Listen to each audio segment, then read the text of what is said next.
Look at the photographs from the 1850s, 60s, and 70s. The dawn of commercial photography. The very first time humanity could capture an exact, objective replica of reality. And what did those first cameras capture? Major cities across the globe: Paris, New York, St. Petersburg, Buenos Aires, Tokyo.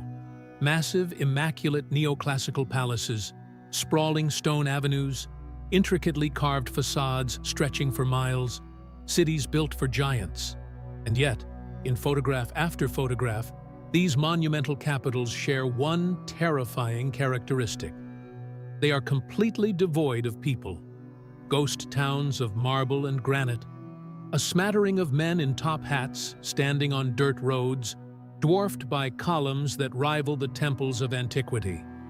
We are told a very specific narrative about the 19th century. We are told that humanity built these global marvels using horses, wooden carts, ropes, and basic pulleys. We are told that European immigrants stepped off wooden boats, took up manual hand tools, and immediately constructed miracles of engineering. Look at the original Pennsylvania station in New York City. A structure of impossible monolithic stone columns covering 8 acres of Manhattan. Built in an era before modern power tools, before diesel cranes, before the combustion engine commercial logistics network, it was a structure that rivaled the Roman Colosseum. And then, mere decades after they supposedly built it, they tore it down. They threw the columns into a local swamp. The sheer logistics required to quarry, transport, carve, and erect millions of tons of granite and limestone using 19th century technology defy basic mathematics.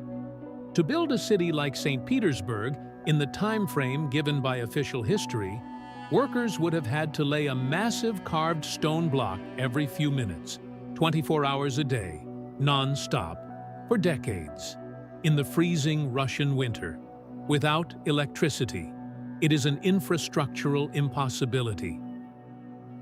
But the most glaring impossibility of the 19th century timeline isn't what was built. It's what was buried.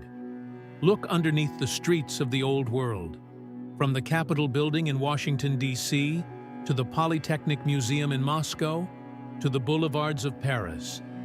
When modern construction crews excavate foundations, a disturbing, undeniable pattern emerges all over the planet. The first floors of these monumental structures are submerged. We are not talking about cellars. We are not talking about crypts or basements.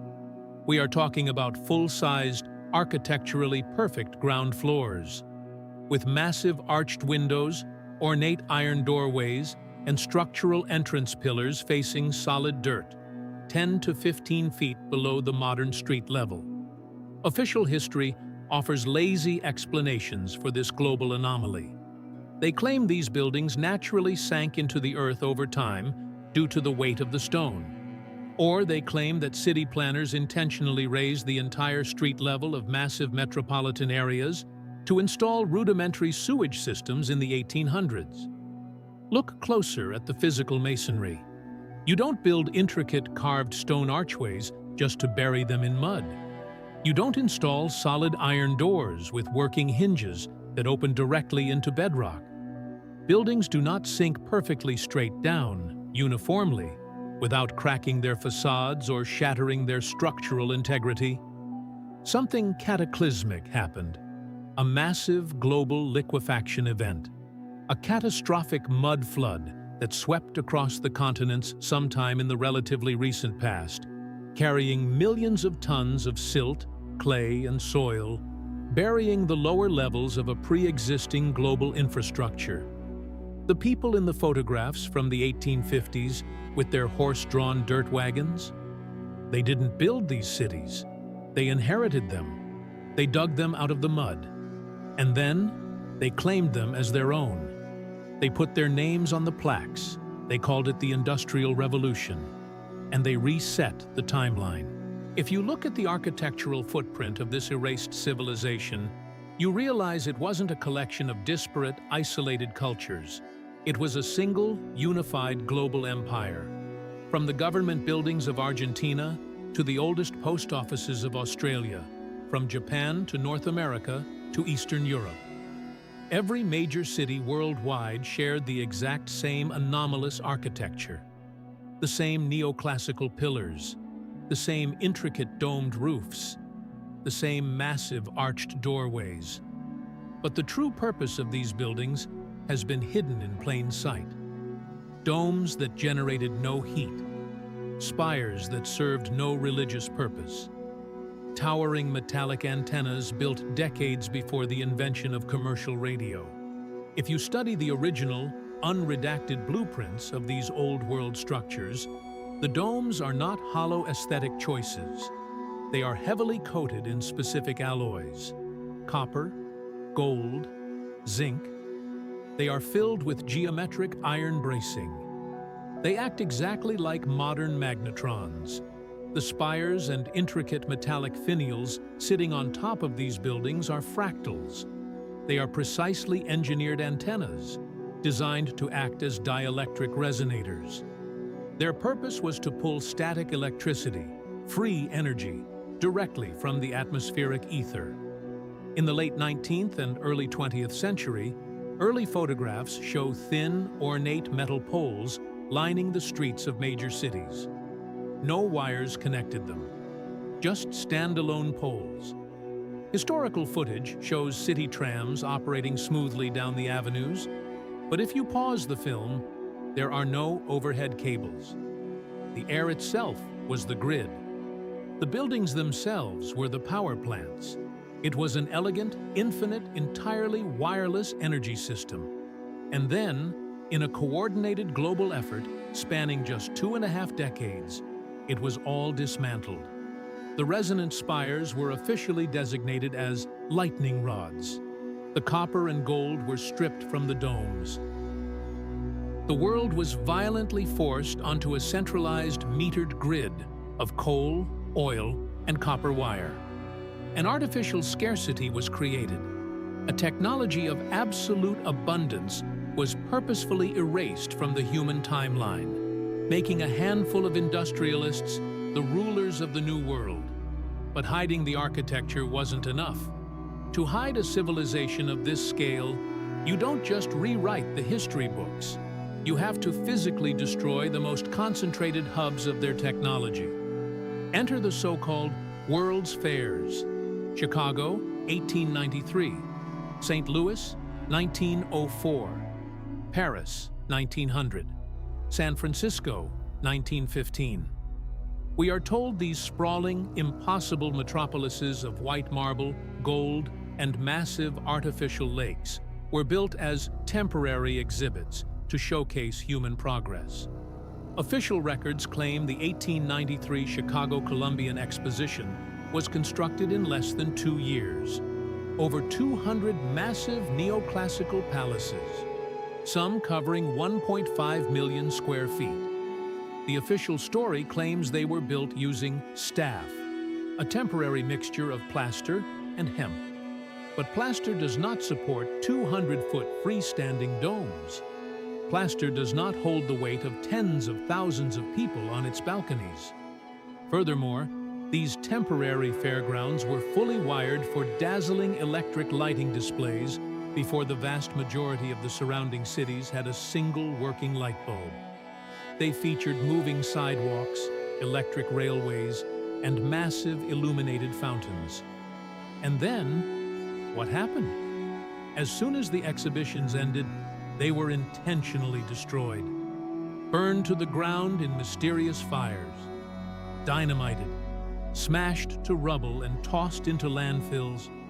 You do not build perfect neoclassical cities of that scale in 2 years with horse-drawn wagons.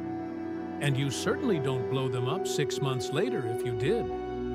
The World's Fairs were not construction projects. They were demolition events.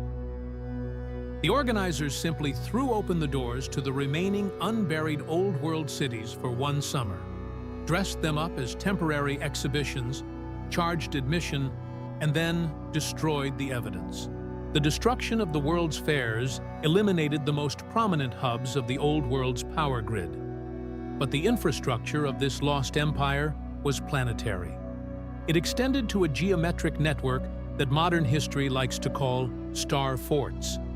Across the entire globe, in Japan, in South Africa, in Siberia, in South America, across Europe, and the coastline of the United States, there are hundreds of massive, geometrically perfect, multi-pointed star formations built into the Earth. Fort Bortange in the Netherlands, Goryokaku in Japan, Fort Jefferson in the Florida Keys. Official history tells us these were built by completely different cultures across different centuries as military defensive forts to deflect cannonball fire. But when you look at them from above, they are not military installations. They are cymatic frequencies carved into stone.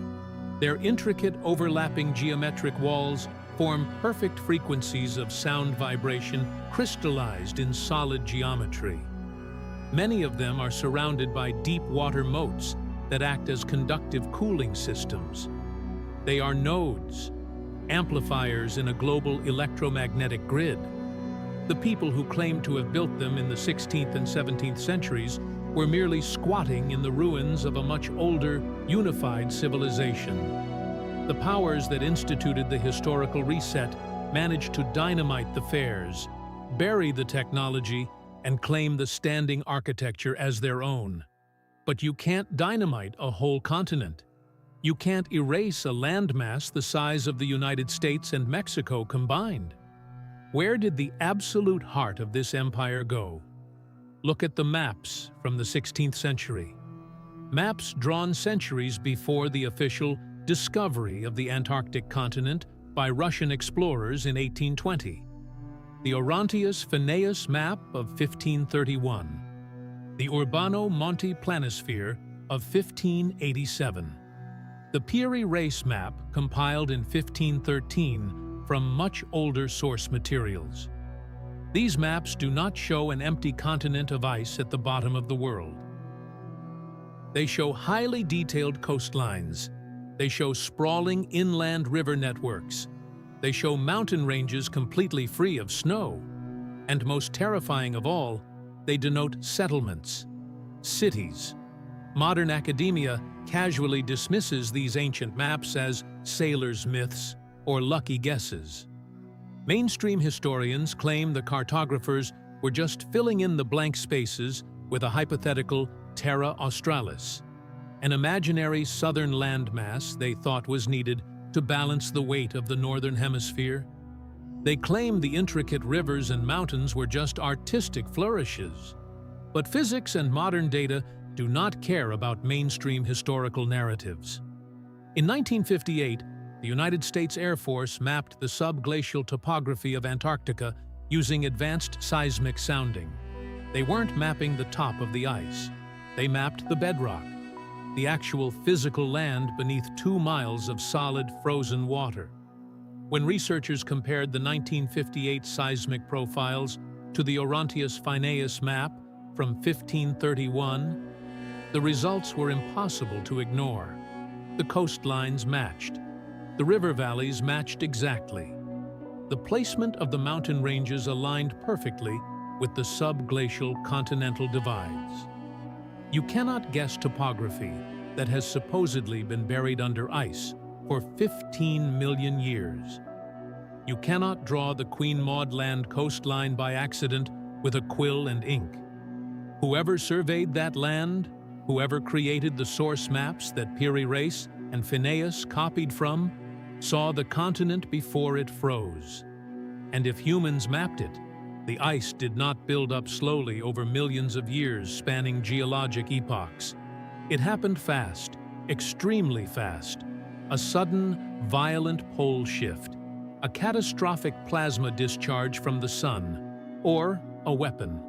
An event that instantly flash-froze the southern hemisphere, locking an entire continent and the capital of a global empire in 2 miles of solid ice. Following the end of the Second World War, the United States military did not celebrate their victory and demobilize. Instead, in August 1946, they organized the largest Antarctic expedition in history. Operation High Jump.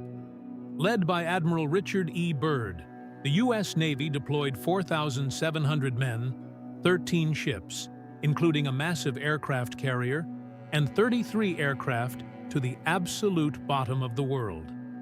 The official objective was to train personnel and test equipment in frigid conditions. They were provisioned to stay for up to 8 months. They fled after just 4 weeks. They suffered unexplained casualties, lost multiple aircraft, and Admiral Byrd rushed back to Washington, giving a highly concerning interview to a Chilean newspaper on his way back, warning that the United States needed to prepare for a threat that could fly from pole to pole at incredible speeds. Immediately following Operation High Jump, the narrative shifted. Antarctica was no longer an open frontier. It was immediately locked down. In 1959, at the absolute height of the Cold War, the United States, the Soviet Union, and 10 other nations sat down and agreed on almost nothing. They had proxy wars raging across the globe. They had nuclear weapons pointed at each other's capitals. Yet, they instantly and seamlessly signed the Antarctic Treaty. Today, 54 nations uphold it. No country has ever violated it. They agreed to never divide the continent. They banned all independent military deployment. They banned unauthorized civilian exploration past the 60th parallel south. Try to mount a private, independent expedition across the interior of Antarctica today. You will be intercepted by armed naval vessels or airborne military assets before you even reach the ice shelf. You can take a highly regulated, $20,000 guided tourist cruise to the outer peninsula to look at penguins. But you cannot go inland. You cannot deviate from the approved coordinates. The Antarctic Treaty isn't an ecological preserve. It's a military quarantine. So, what are they hiding? What is buried under 2 miles of absolute zero ice? NASA knows. In 2006, NASA's GRACE satellites, the Gravity Recovery and Climate Experiment, scanned the Wilkes Land region of Antarctica from orbit. They measure gravitational anomalies, differences in the density of the Earth beneath the surface. Beneath the ice of Wilkes Land, they found a mass concentration 300 miles wide. Mainstream science calls it a massive meteor crater, claiming an asteroid twice the size of the one that killed the dinosaurs hit the Earth millions of years ago. But leaked modern radar scans tell a different story. The thermal signatures within the anomaly are not a random crater impact. They show impossible, perfect geometric shapes. Right angles, symmetrical structures spreading out for dozens of miles. A grid, the remnants of the old world, perfectly preserved in a cryogenic freeze. In the course of producing this documentary, we were able to locate one individual willing to speak on record about what truly lies beneath the ice.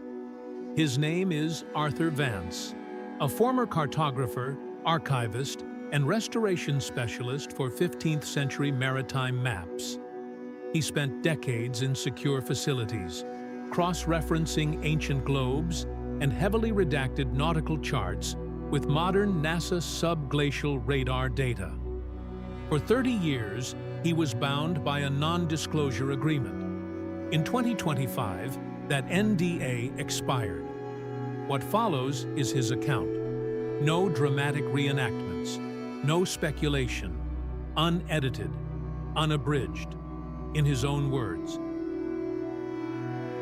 They teach you in academia that the old maps are just sailors' myths, that when they drew rivers and valleys at the South Pole, they were just filling in the blank spaces because they abhorred a vacuum on the parchment. They drill it into your head. Antarctica has been under ice for 15 million years, so any map showing grass or rivers has to be fiction, by default. But I had clearance. I had access to the high-resolution subglacial scans from the IceSat satellites, the data the public doesn't get to download. I took the raw radar data of the bedrock, the actual topography of the land beneath the 2 miles of ice, and I laid it directly over a high-resolution scan of the Orontius Phineas map from 1531. My hands were shaking. The coastlines matched. The river valleys matched down to the very placement of the deltas. The mountain ranges aligned with the gravitational ridges. You can't guess topography that has been buried under ice for 15 million years. You just can't. The mathematical probability is 0. Whoever drew those maps, or whoever drew the master copies they survived from, saw the continent before it froze. Humans saw it. And they didn't just draw rivers on those old maps. They marked settlements. They marked massive urban centers. Look, when you analyze the thermal anomalies the government finds down there today, you realize they aren't looking for climate data. The National Science Foundation isn't sending down multi-billion-dollar nuclear-powered icebreakers just to measure the mating habits of penguins. They are mapping the grid. They are locating the structures that generated the thermal anomalies. They are looking for the atmospheric resonators that survived the freeze. The ice didn't build up over millions of years. It happened fast. It was an absolute reset.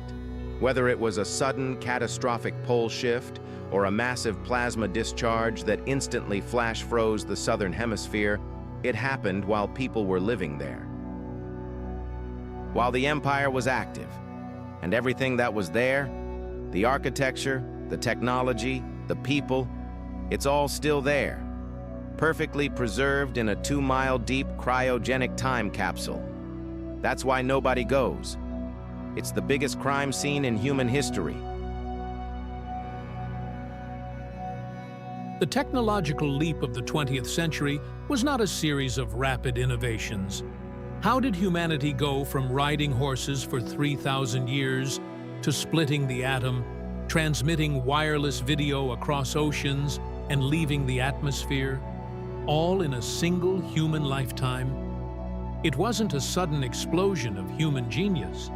It was reverse engineering, a slow, controlled release of what they dug out of the ice in Antarctica, a slow drip of what they unearthed from the mud floods of the 19th century. The patents were filed by the names we recognize today, but the technology was inherited. The architectural grid was dismantled, and the energy was sold back to us behind a meter. We live on the ruins of a wide-ranging, highly advanced world that was geometrically more perfect than our own. The architecture still surrounds us, hidden in plain sight as post offices, capitol buildings, and train stations. The official timeline simply doesn't fit the physical narrative we are sold in textbooks. And the ultimate proof, the sprawling capital of that lost civilization, is currently sitting at the bottom of the world. The ice in Antarctica is holding the truth perfectly still, locked away behind international military treaties and no-fly zones that will never, ever be lifted. The photographs are public. The anomalies are measurable. Draw your own conclusions.